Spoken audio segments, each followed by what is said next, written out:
Xiaomi, they made some news with this new POCO X3.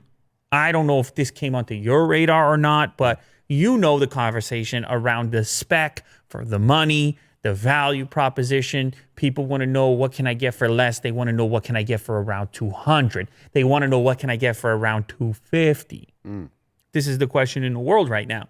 Everyone's fighting for that championship. Well, this one, you're talking about a 120 hertz display. You're talking about a Snapdragon 732G. You're talking about a 64 megapixel quad camera. You're talking about a 6.67 inch FHD plus display.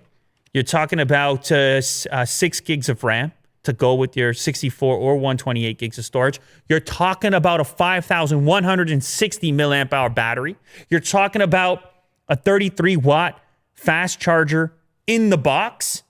You're talking about some IP rating. You're talking about a 3.5 millimeter headphone jack. And you're talking about expandable storage. I mean, it's got it checks a lot of boxes for the value for money. Now, of course, you're not getting any flagship level Snapdragon processor, which is what they did in the past with that flagship killer kind of connotation. But still, people are excited about this. People love getting a spec list like that. And also, the device looks all right. Because you take a peek at the device, you see a very aggressive screen-to-body ratio, at least in the images provided from the manufacturer.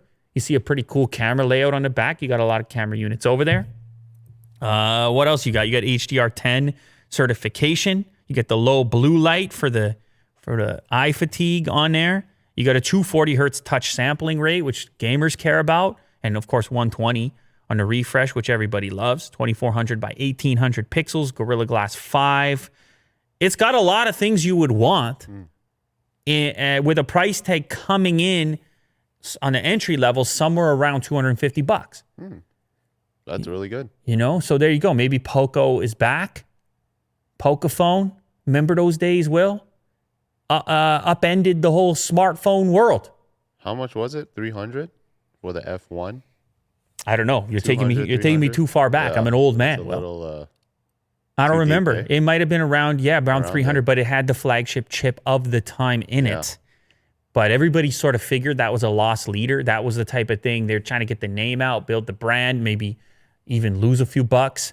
Now it's a little bit more realistic, but nonetheless, exciting times if for the group that has around 200 to 250 to spend. You've got some options, Will. Seems like a killer. 2 color variants. You have shadow gray and cobalt blue to choose from.